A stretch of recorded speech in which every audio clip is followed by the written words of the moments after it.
জাতীয় সংসদের অধিবেশন নেতা প্রধানমন্ত্রী তারেক রহমান ও বিরোধী দলীয় নেতা জামায়াতে ইসলামের আমির অধিবেশন কক্ষেই তার গাড়ে ঠাস করে একটা চপ পড়ে বসাই দিস।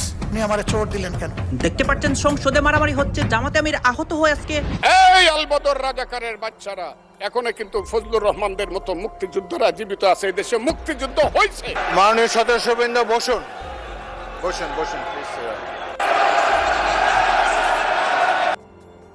আমি একটা শহীদ মুক্তিযোদ্ধা পরিবারের সন্তান, আমাকেও রাজাকার বলে।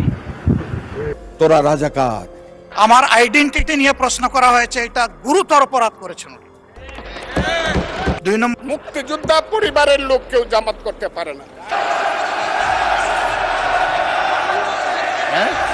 এবার সংসদে ভয়ঙ্কর মারামারি, তুমুল বিতর্ক এবং রাজাকার বলে জামাতকে গালি দেওয়ায় রীতিমতো খেপে গিয়ে সংসদে যেন ভয়াবহ হামলার শিকার হয়েছেন এনসিপি এবং জামাতের নেতাকর্মীরা।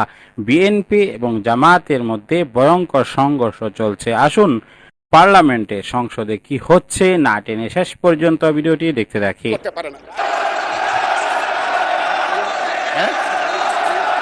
ফজলুর রহমান, আপনি একটু অপেক্ষা করুন। আমি বলছি Please sit down.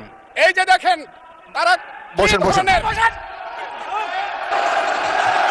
যতদিন রয়্যাল বেঙ্গল টাইগার থাকবে মুক্তিযোদ্ধা জিতবে, রাজাকার কোনোদিন এদেশে জয় লাভ করতে পারবে না। ওনার দলের লোকজন এখানে বসে আছে, তারা আমাকে ফজা পাগলা বলে কথা বলে। উনি একদিনই থাকবে।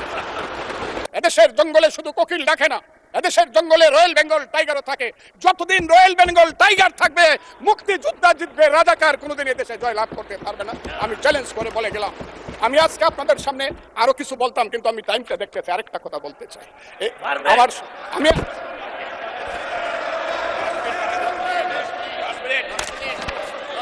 আমাকে 5 মিনিট সময় দেন, আমি শেষ করে ফেলবো। আমি আজকে আপনার সামনে শুধু বলতে এসেছি, মাননীয় সদস্য, আরো 3 মিনিট দেওয়া হলো আপনাকে। আমি বলতে এসেছি। হ্যাঁ, আমার বক্তব্যের পরে বলবে আমরা কি মুক্তিযুদ্ধ করি নাই। যেমন বিরোধী দলের নেতা বলেন, ওনাকে আমি অসম্মান করি না, সবসময় মাননীয় বলে কথা বলি, কিন্তু ওনার দলের লোকজন এখানে বসে আছে, তারা আমাকে ফজা পাগলা বলে কথা বলে। উনি একদিনই থাকবে। তারা নাকি সভ্য, তারা নাকি ইসলাম। এবং উনি যে বলতেছে, ওদিন বললো যে আমার দাড়ি পাকা, আমার চোখের সমস্ত পাকা। উনি আমার চেয়ে 10 বছরের ছোট। আমার বয়স 78 বছর। আমি 48 সনে জন্মগ্রহণ করেছি, উনি 58 সনে জন্মগ্রহণ করেছে। কথা মাননীয় সদস্য, আমি ওনাকে, আপনাকে কেউ এই ধরনের উক্তি করেছে আপনার সম্বন্ধে? এরকম তো সংসদে কেউ বলে নাই তো এরকম। না করেছে। আপনি কেন নিজে টেনে করেছে আছে এখানে উপস্থিত। আমি আজকে আপনাকে বলতে চাই, আচ্ছা, আমি যে কথাটা বলতে চাইছিলাম, বিরোধী দলের নেতা বলেছেন উনি মুক্তিযোদ্ধা পরিবারের লোক এবং উনি শহীদ পরিবারের লোক এবং উনি জামাত ইসলাম করেন। এটা ডাবল অপরাধ। মুক্তিযোদ্ধা পরিবারের লোক কেউ জামাত করতে পারে না। আর শহীদ পরিবারের লোক, মাননীয় সদস্যবৃন্দ, ওনাকে বলতে দেন। মাননীয় সদস্যবৃন্দ, অর্ডার। আপনারা শৃঙ্খলা রক্ষা করুন। মাননীয় সদস্যবৃন্দ, সংসদে শৃঙ্খলা রক্ষা করুন। মাননীয় সদস্য ফজলুর রহমান, আপনি শেষ করুন, বক্তব্য শেষ করুন। আমি আবারও বলে রাখলাম, শহীদ পরিবারের লোক তো জামাত করতেই পারে না, আর জামাত করলে ডাবল অপরাধ করতেছে। 2, তাহলে আমি আপনাদেরকে বলি, মাননীয় সদস্যবৃন্দ, আমি 1 সেকেন্ড মাননীয় সদস্য ফজলুর রহমান, আমি আপনাদেরকে মাননীয় সদস্যবৃন্দ, প্রোটেকশন আশা করতেছি। মাননীয় সদস্যবৃন্দ বসুন, কিন্তু আমার গলা, সংসদের শৃঙ্খলা রক্ষা করুন। ওনার গলা, আমি কিন্তু ওনাদেরকে খারাপ কিছু বলি নাই। বসেন। ফজলুর রহমান, মাননীয় সদস্য ফজলুর রহমান, আপনি একটু অপেক্ষা করুন। মাননীয় সদস্যবৃন্দ, আমি প্লিজ সিট ডাউন। আমি বলছি, এই যে দেখেন তারা বসুন।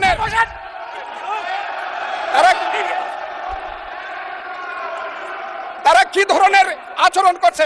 আচ্ছা, আজকে তাদেরকে মাননীয় সদস্যবৃন্দ, মাননীয় সদস্যবৃন্দ, একটু মনোযোগ দিয়ে আমার কথাটি শোনার চেষ্টা করুন।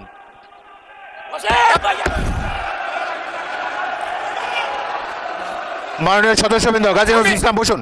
আমি আজকে বসুন এই কথা শোনার চেষ্টা করুন। মাননীয় সদস্যবৃন্দ, একটা কথা আপনারা মনোযোগ দিয়ে শুনেন। প্রত্যেক সদস্যের ফজলুর রহমান একটু ওয়েট করেন, একটু ওয়েট করেন। মাননীয় সদস্য ফজলুর রহমান ওয়েট করেন। Hold on for a second, একটু অপেক্ষা করুন। আমাদের নেতা জিয়াউর রহমানকে পাইলো এরা হত্যা করতো 16 ডিসেম্বরের আগে। মাননীয় সদস্য ফজলুর রহমান অপেক্ষা করুন। আমার শেষ, আমাকে হোল্ড অন ফর 2 মিনিটস। দেখেন ডিস্টার্ব, আমি আর তাদেরকে বল। মাননীয় সদস্যবৃন্দ, এটি বাংলাদেশের জাতীয় সংসদ। এখানে প্রত্যেকেই নির্বাচিত হয়ে এসেছেন, প্রত্যেকেরই এখানে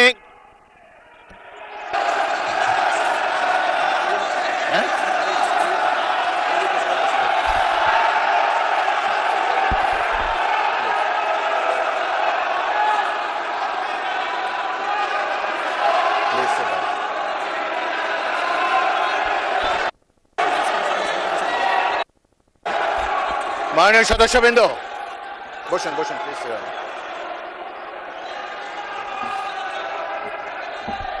বসুন মাননীয় সদস্যবৃন্দ, বসুন। আমরা যদি বাঁচি তাহলে আল্লাহর গোলাম হয়ে সিংহের মতো 1 সেকেন্ড বাঁচবো, এটা আমার কাছে প্রিয়। কিন্তু সিগালের মতো পলায়নপর হয়ে 1000 বছরের হায়াত আমাদের কাছে খুব ঘৃণিত। এই হায়াতের আমাদের কোনো প্রয়োজন নেই। আমাদের অপরাধ, আমরা প্রিয় দেশটাকে ভালোবাসি, আমরা বলি যে আমাদের সীমান্তের 1 ইঞ্চি আমরা কাউকে দেব না। আমরা প্রয়োজনে জীবন দিব, কিন্তু আমার মাটির 1 ইঞ্চিও দেব না। এটি আমাদের অপরাধ। আমাদের অপরাধ, আমরা বলি যে ঘুষ, দুর্নীতি, স্বজনপ্রীতি, বদমাইশি এই সমাজে আমরা দেখতে চাই না। এটি আমাদের অপরাধ। এটি যদি অপরাধ হয় তাহলে আল্লাহই আমাদের সাথী, তিনি আমাদের জন্য যথেষ্ট। ওয়া হাসবুনা, তিনি আমাদের জন্য যথেষ্ট। সম্মানিত ভাইরা, আমি একটা শহীদ মুক্তিযোদ্ধা পরিবারের সন্তান, আমাকেও রাজাকার বলে। আমি একবার একজনকে বলেছিলাম এক মিটিংয়ে এটা বলার পরে, যে জিভ ডান হাত দিয়ে নয়, বাম হাত দিয়ে টান দিয়ে ছিঁড়ে ফেলে পায়ের তলায় ফেলে দেবো, সাবধান হয়ে কথা বলবেন। বলে আপনার এত বড় সাহস, আপনি জামাত ইসলামী করে আমাকে এই হুমকি দিলেন? আমি বললাম যে আপনি তো 17 দিনের মুক্তিযোদ্ধা, সেই হিসাবে আমার তালিকায় আছে। আর আমি একজন শহীদ মুক্তিযোদ্ধার ভাই, এটা হয়তো আপনার তালিকায় নাই। আমাকে জড়াইয়ে ধরে বলে, ভাই আমি জানতাম না, আমাকে ক্ষমা করেন। আমি বললাম আপনি জানবেন কেন? ওই শহীদ মুক্তিযোদ্ধার মুক্তিযুদ্ধের ঢোল গলায় নিয়ে তো আমরা বাজাই না, আমাদের প্রয়োজন নেই। আমার যে ভাইটি দেশের স্বাধীনতার জন্য যুদ্ধ করে জীবন দিয়েছে, আমরা আল্লাহর দরবারে শুকরিয়া আদায় করি যে এই দেশের স্বাধীনতায় আমরা পরিবার রক্ত দিয়ে সামিল হতে পেরেছি, আলহামদুলিল্লাহ। এটাই আমাদের যথেষ্ট পাওনা, আর কোনো পাওনার দরকার নাই, কোনো স্বীকৃতির প্রয়োজন নাই আমাদের। যদি ওরা স্বীকৃতি দিয়ে একটা সার্টিফিকেট আমাদেরকে দিয়েও রেখেছে। আপনাদের প্রয়োজন এই মুক্তিযুদ্ধকে বিক্রি করে রুটি রুজি, দুনিয়ার কপাল কিসমত গড়ে তোলা আপনাদের প্রয়োজন, আপনারা করেন, এটার আমাদের প্রয়োজন নেই। সম্মানিত ভাইরা, যারা যুদ্ধ করে জীবন দিয়ে এই দেশটা গড়েছে তারা আমাদের গর্বিত সন্তান, আমি তাদেরকে স্যালুট দিই। এই খুশকিসমত সবার হয় না। নিশ্চয়ই আজকের বাংলাদেশের এই চিত্র দেখার জন্য সেদিন তারা রক্ত দিয়ে জীবন দিয়ে এই স্বাধীনতা আমাদেরকে উপহার দিয়ে যায়নি। এরকম একটা বেইনসাফির দেশ, জুলুমের দেশ, পরিবারতন্ত্রের দেশ, গোষ্ঠীতন্ত্রের দেশ, ব্যক্তির খায়েশ পূরণের দেশ গড়ার জন্য তারা জীবন দেয় নাই। আমরা রাজনৈতিক জমিদারদেরকে এখান থেকে তাড়াবো ইনশাআল্লাহ। রাজনীতি করতে হলে জনগণ রাজনীতিবিদের কাছে যাবে না, রাজনীতিবিদকে জনগণের কাছে আসতে হবে। এবং 5 বছর পরে একবারের জন্য নয়, প্রতিদিন, প্রতি মুহূর্তে জনগণের প্রয়োজনে রাজনীতি করতে হবে। আপনার যখন প্রয়োজন আসবে, তখন যারা জীবনে চিনেন নাই, শালা বলে স্বীকৃতি দেন নাই, তারে বাবা বলে গালে চুমু দিবেন।